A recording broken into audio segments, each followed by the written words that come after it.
In a quiet town nestled by the sea lived an artist named Elias. His paintings were more than just images. They were portals to a world full of life. He painted skies brighter than reality and oceans deeper than dreams. People traveled from far and wide, not just to see his art, but to feel the vibrant colors he brought to life on his canvas. Elias was celebrated, a master of his craft, whose name was whispered with reverence in galleries and art circles. His studio, overlooking the waves, was a sanctuary where magic was spun from pigment and oil. But as the years passed, the weight of success began to press down on him. The initial spark of creation, that pure, unadulterated joy, slowly dimmed. Applause replaced passion. The rhythm of his work became a routine, a performance for an expectant audience. Elias found himself painting not from the depths of his heart, but for the validation of others. He was producing masterpieces, yet the process felt hollow. The joy that once guided his brush had faded into a distant memory, leaving behind a skilled hand and an empty spirit. He was an artist in name, but a craftsman in practice, going through the motions without the emotion. Then, one morning, it happened. He sat before a fresh, white canvas, his palette prepared, his brushes clean. He waited for an image, a feeling, a spark, but nothing came. The vast emptiness of the canvas mirrored the void within him.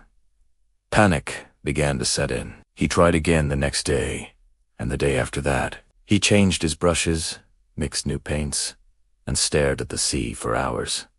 But his inspiration was gone. It was as if his heart, once a wellspring of vibrant hues, had forgotten how to see beauty. His world, once bursting with color, had turned to shades of gray. The painter who gave color to the world had lost his own. Frustrated and lost,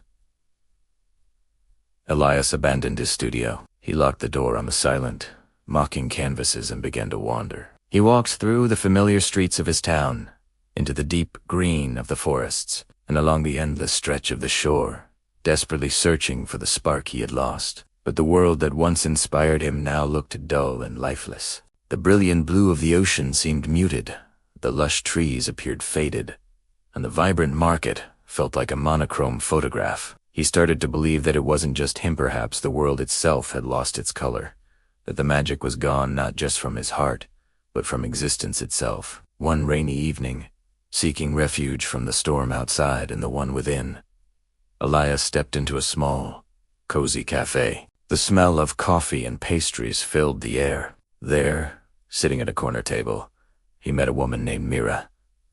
She was a teacher, her warm smile a small light in his gloomy world. She had a notebook filled with children's drawings spread before her.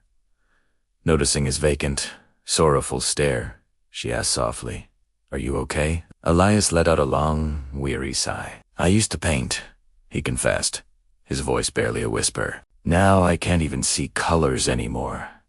Mira listened, her expression full of empathy. She then smiled gently and slid one of the drawings across the tabola. Wonderfully chaotic sketch of a crooked sun, lopsided hills, and a sky boldly colored in green. "Maybe," she said, her voice kind, "you're looking too hard for perfection. Sometimes beauty is found in the mistakes." Myra's simple words echoed in his mind long after he left the cafe. They were a key, unlocking a door he didn't know was closed.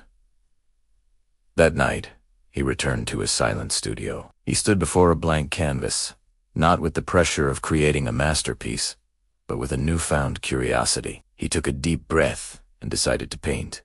Not for fame, not for the critics, not for anyone else, but for himself. He dipped his brush into a simple pot of gray paint and began to make marks on the canvas. Simple, honest strokes. Then, slowly, quietly, like old friends returning from a long journey, the colors began to appear. A hint of blue, a touch of yellow, and for the first time in years, a genuine smile spread across Elias's face as he painted. Days turned into weeks. Elias stopped chasing the phantom of perfection. He embraced the mezzances of creation. He painted the fury of a storm at sea, the quiet dignity of a broken-down house, the raw emotion in a person's laughter, the silent beauty of their tears. He painted all the imperfect, honest, and chaotic parts of life that he had ignored for so long. And with every new painting, with every honest brushstroke, his world grew more colorful again. The vibrant hues weren't just on his canvas. They were returning to his life, filling the gray spaces with warmth, light, and meaning. His studio was no longer a place of pressure, but a playground of feeling. Months later, Mira visited his studio. She stepped inside and gasped. The walls were no longer bare, but were covered with paintings that pulsed with an energy she had never seen before. They weren't perfect in the classical sense, but they felt profoundly alive. "You found your colors again," she said, her eyes wide with admiration. Elias looked around at his work, a sense of peace settling over him. He shook his head slightly and replied softly, "No. I stopped searching for them. I just started living again." He realized the colors were never truly lost. They were simply waiting for him to see them, not with an artist's eye, but with a human heart. When Elias finally held a new exhibition, the town was buzzing with anticipation, but the art they saw was unlike anything he had created before. The paintings were raw, imperfect, and intensely emotional. People were moved, not by the technical skill or the brilliance of the colors themselves, but by the profound feeling captured in every stroke. At the opening, Elias stood before the crowd, not as a celebrated artist, but as a man who had found his way back. He said, "We lose ourselves when we chase an illusion of perfection. True art and true life is born from feeling, not from fear." His words resonated deeply, touching a chord in everyone who listened. Years later, the town remembered Elias, not as the famous painter of perfect seascapes, but as the man who taught them to see the beauty in their own imperfect lives. After his revelation, the sea somehow seemed bluer, the skies brighter, and the world more vibrant. Not because the world had changed, but because people had finally learned how to truly look again, to see with their hearts. The greatest lesson Elias shared wasn't on a canvas, but in the way he lived his life. Patience, acceptance, and a deep love for imperfection.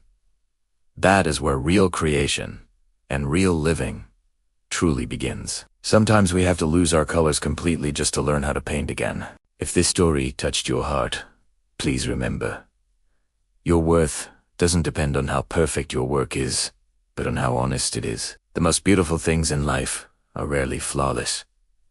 Thank you for watching. If you enjoyed this story, don't forget to like, share, and subscribe for more content that inspires the soul. We'll see you in the next one.